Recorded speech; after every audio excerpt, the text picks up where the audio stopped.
Hi guys and welcome to Bomb Anime. It's your girl Bruca. And Big Boy Summer here. Demon Slayer, Sword Village arc. The Mu in Muchiro.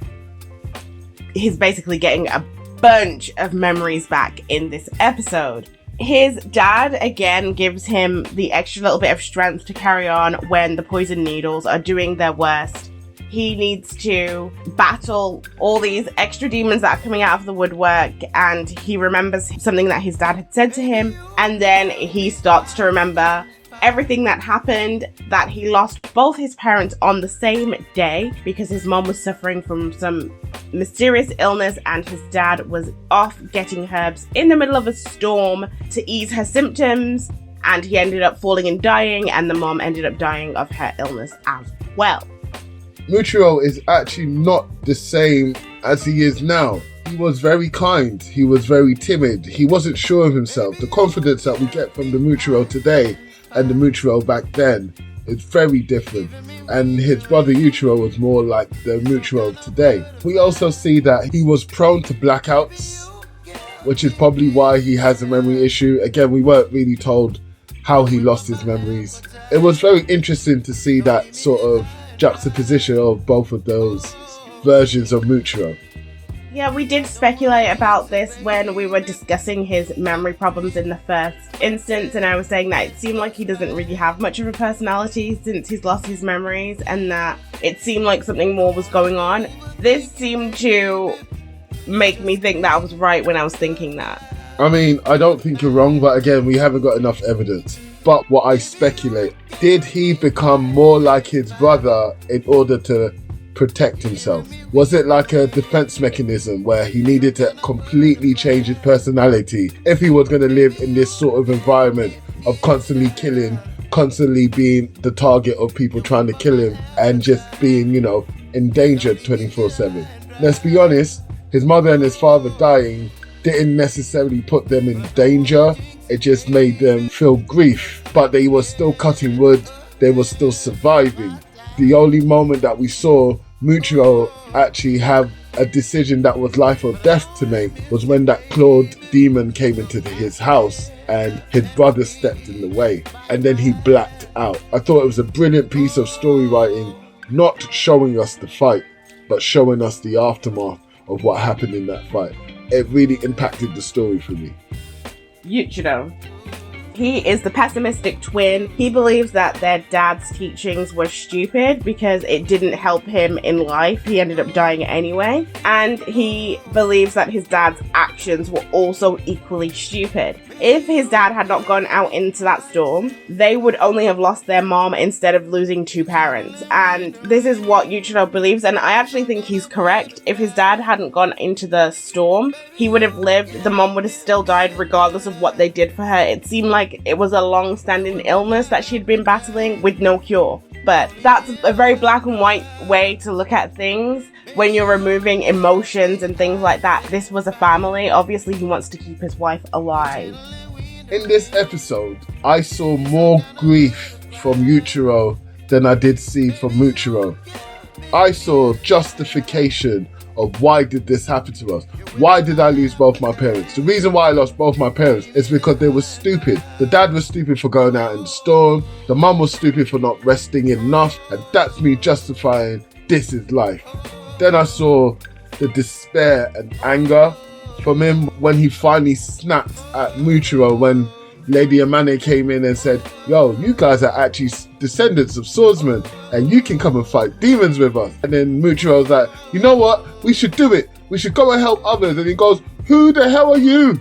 What can you do, bro? You can't even cut wood properly. You can't cook for yourself. And you want to go and help other people? Bruv, I don't want to hear this crap again. Don't talk to me. I'm angry. How dare you? And it felt like a release of some of the grief and the pent up stuff that's going on. Because a lot of the interaction between him and Muchiro was very quiet. They stopped talking. They didn't really want to resolve their conflicts. They didn't get to any resolution in the end except for stop talking until a tragedy happened and we actually saw the true feelings.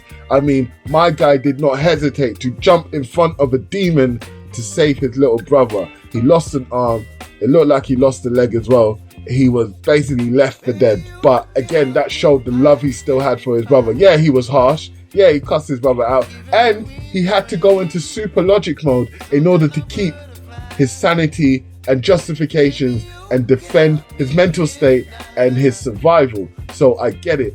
And it wasn't until he was dying and praying on his deathbed to Buddha to protect his brother that we understood the level of deep love, sadness, regrets that he had, and finally acceptance in that sweet, sweet embrace of death.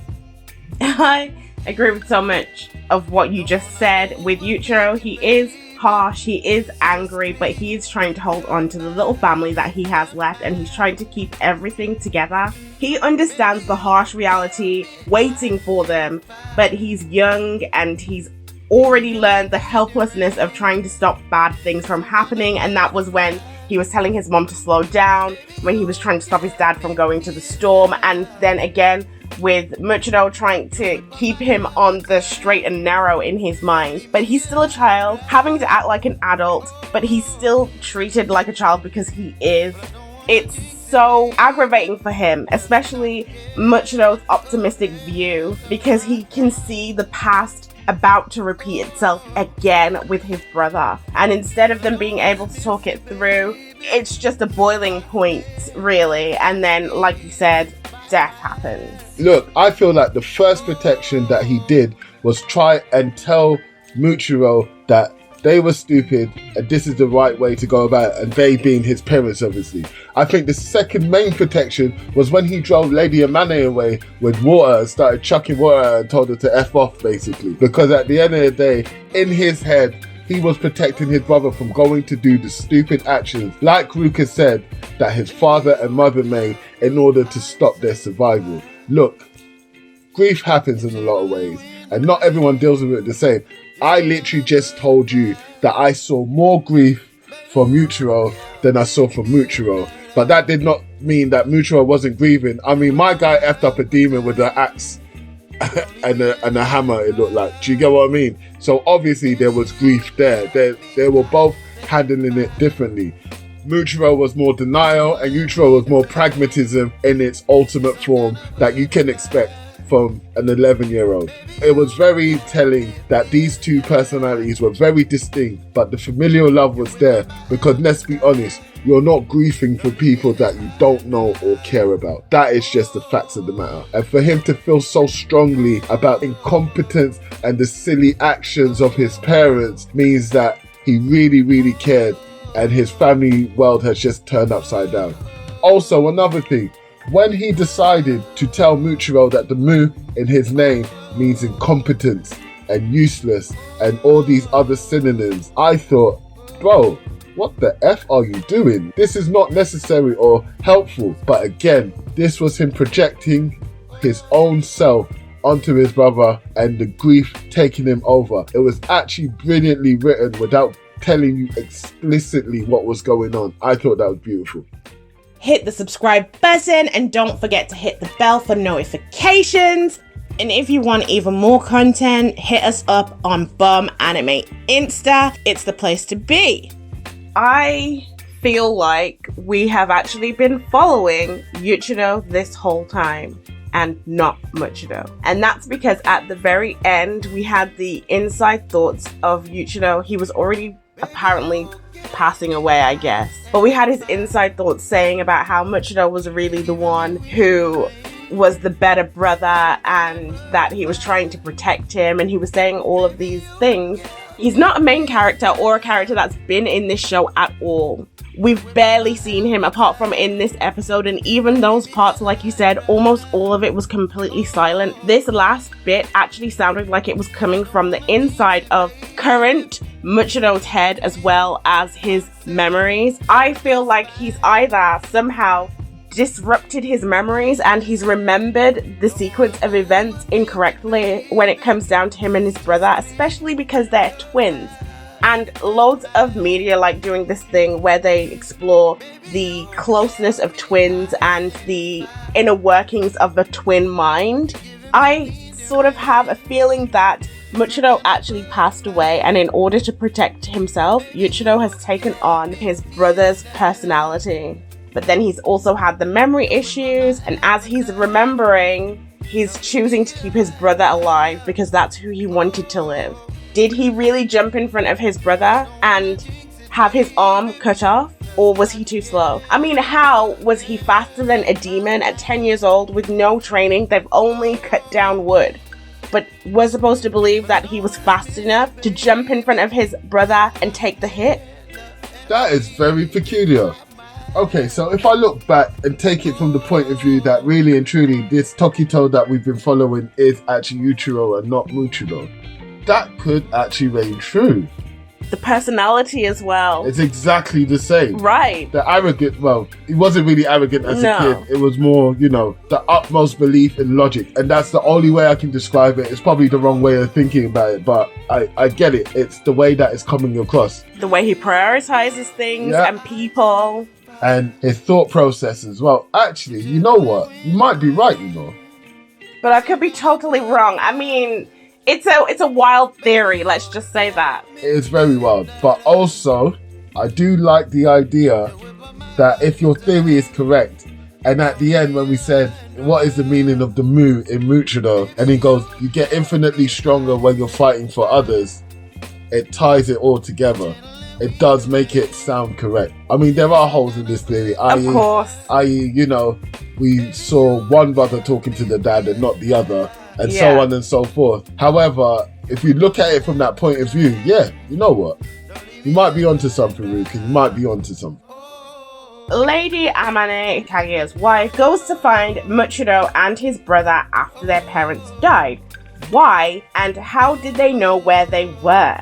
This tells me that Kaguya knows something important about Tanjiro's bloodline that he's refusing to share with Tanjiro, which is odd, bizarre, and it's making me give him the side eye. And on top of that, he's keeping tabs on their lineage. Okay, this kind of makes sense because we know that Muzan is also after them, so it makes sense that you would want to sort of keep an eye on them. However, you go and chase them down after their parents have passed away, right? You send your wife because, I mean, it's better to send a little old woman than it is to send a grotesque, half-dying guy, Whoa. I guess. Sends them off to go find these two boys and tells them about their lineage and how they were swordsmiths and tries to convince them to become swordsmiths. Why is that? Their father was a woodcutter, right? That means he would prefer to live quietly as a woodcutter and did not tell his children of their lineage. So this gives it a whole predatory kind of feel that you've waited for him to literally die. Then you've come over to his two 10-year-old twins who are too young to really understand what you're doing. However, we've got Yuichiro over here to lay down and tell her to F off. This is gross. This is real gross. I know we said last week that they need to recruit, but this is so gross. This is gross.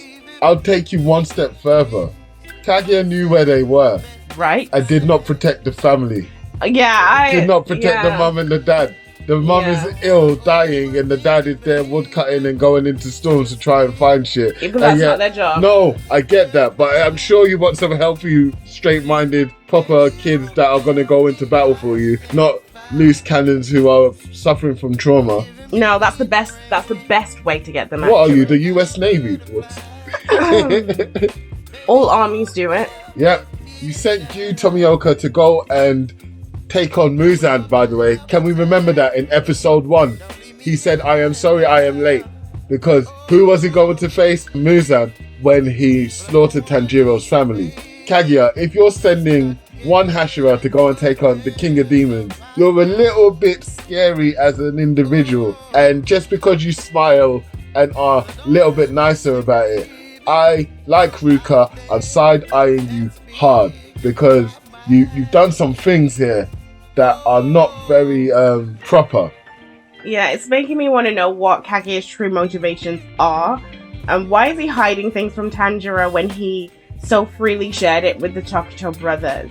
It's making me feel like, is it good versus evil, or is it just two factions versus each other? Because it seems like Muzan and Kaguya are kind of on the same ish. They're not really sharing things with their lowers. They're not telling them everything. They're just telling them what they think they need to know. And then everything else is in their own mind. Yeah, basically you've got armies fighting against each other. I'm not going to say that the demons are not wrong because they're clearly wrong. But now I feel like, are the demon slayers even fully right? Like, what is their leader's motivation? What they're doing is all good. But what's your leader doing though? Who is he? For me, it's a solid 7. It's a backstory episode, and we need it, yes. And there was some flashes of brilliant artistry, but really and truly, I'm not gonna lie, I was hoping to see some hatred this episode. I would say this episode is a 6.5. It was a decent episode. It had a lot of information about Muchiro, but I wasn't fully invested in his story. I think I kind of feel the way you were feeling about Genya's backstory. I don't know if I really did need it. If you've made it this far, you're a real one. Don't forget to like, subscribe, and share to get more of our episodes. See you on the next one. Peace.